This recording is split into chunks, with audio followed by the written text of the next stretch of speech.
આપણને એમ લાગે કે અહીંયા જ કૈલાસ પર્વત ઉપર જાણે ભગવાન ભોળિયોનાથ શિવ તાંડવ કરી રહ્યા હોય એવી ઝાંખી કરાવી, ત્યારે ફરી એકવાર જોરદાર તાલીઓના નાદ સાથે આ શિવ ભક્તોની બિરદાવા છે ત્યારે અને એવું કહી શકાય કે જલ કે ચढ़ाए से जमराज को मात दे, गंग के चढ़ाए से बुद्धि बहुत देत है, चार चावल के चढ़ाए से बिलीपत्र धर देत है। आ तो शिव दयाल महाप्रभु जो गाल बजाने से न्याल कर दे तेवा भगवान शंकરની અદ્ભુત ઝાંખી કરાવી। અને હવે આગળના કાર્યક્રમમાં જવું છે ત્યારે અહીંયા આપણા આમંત્રણને માન આપીને ઉપસ્થિત થયા છે એવા ક્રિએટિવ ઇન્ટરનેશનલ સ્કૂલના ડાયરેક્ટર શ્રી માનનીય રાજેશ પટેલ સરને વિનંતી કરું કે મંચ ઉપર ઉપસ્થિત થાય અને તેમની વાણીથી આપણને સૌને લાભાન્વિત કરે। રાજેશ પટેલ સર, જોરદાર તાલીઓના નાદ સાથે એમને આવકારીશું।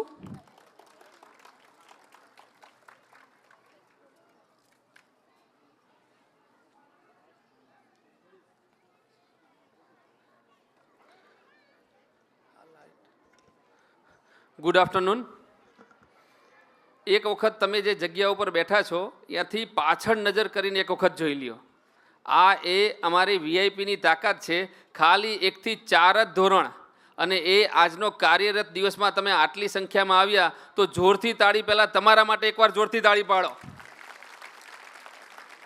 આનો અર્થ છે કે ખરેખર આપણને આપણા બાળકની ખરેખર ચિંતા છે, એટલે આટલી મોટી સંખ્યામાં।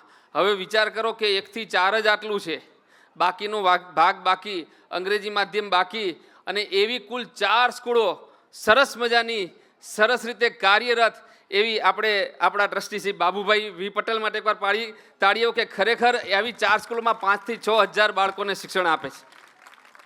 આટલો સરસ મનોરંજન ચાલતું હોય અને એમાં પાછો અમારા જેવો બોલવા આવે એટલે ગમે નહીં, પણ 2 મિનિટની એક વાર્તા કહી અને ફટાફટ વાણીને વિરામ આપીશ।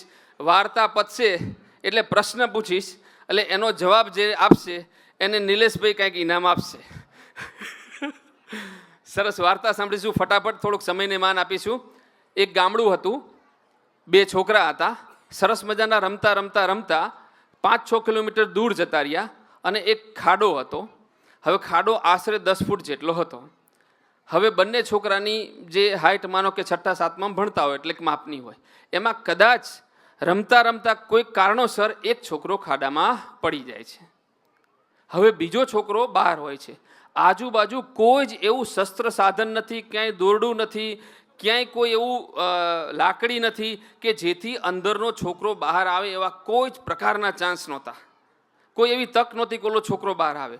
હવે સાંજના 4:30 ને 5 થઈ ગયા હતા, શિયાળાના દિવસો હતા, એટલે પેલા છોકરાને એવી ખબર હતી કે જો હું હવે ગામમાં કોકને બોલાવવા જઈશ ને બોલાવીને જો 4 જણા આવશે તો પાછો હું ખાડો ભૂલી જઈશ કે કઈ બાજુ ખાડો હતો, તો બહુ જ મોટો પ્રશ્ન હતો એની સામે। પણ થયું કેવું, તો અહીંયા હવે જે થાય છે એ હું કાંઈ કહેતો નથી, પણ બંને છોકરા સરસ મજાના 6 વાગે દાંત કાઢતા કાઢતા ગામડે પાછા આવે છે અને બધા વડીલોને સરસ મજાની વાર્તા કરે છે અને બધા જ વડીલોને આ વાર્તા જ લાગે છે કે આવડો ખાડો હોય તો આવડો છોકરો બહાર આવે નહીં।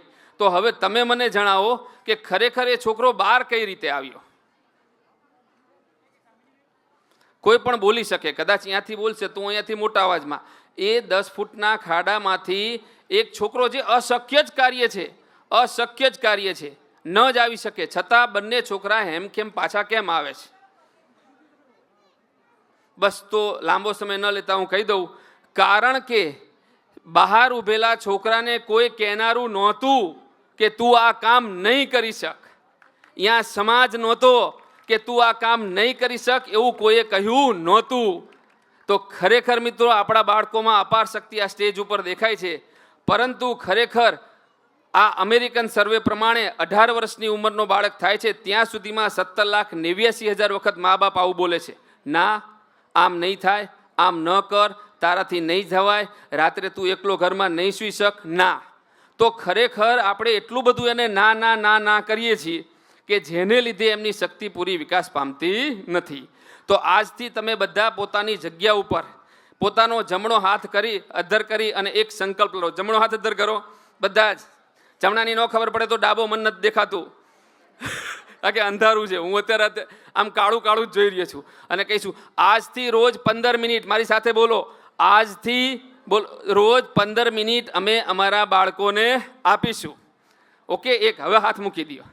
અને બીજો એક પ્રયોગ, જ્યારે રાત્રે એ પહેલાં સૂઈ જાય તો ખરેખર એના કાનમાં 5 વખત બોલો કે તું હોશિયાર છું, તું હોશિયાર છું, તું હોશિયાર છું, તું હોશિયાર છું, તું હોશિયાર છું. કોઈક ગણતા હશે કે આ 5 વાર બોલે કે 4 વાર. હા, પણ આટલું બોલશો ને સાહેબ, 1 વર્ષ પછી આ સ્ટેજ ઉપર હું પાછો આવીશ, વીઆઈપીમાં મારો નંબર છે. ખરેખર એનું ફળ તમને મળશે. રાત્રે આ પ્રયોગ રોજ કરજો. ફરીથી બાબુભાઈ નો તો ધન્યવાદ ખરો જ કે આવું સ્ટેજ આપે છે. સાથે આ વિભાગ 1 થી 4 જેને મને 5 મિનિટ બોલાવ્યા બદલ આભાર. અને આપણે આપણા બાળકોને ખૂબ મોટી ક્ષિતિજો સુધી લઈ જઈશું. જય હિન્દ, જય ભારત.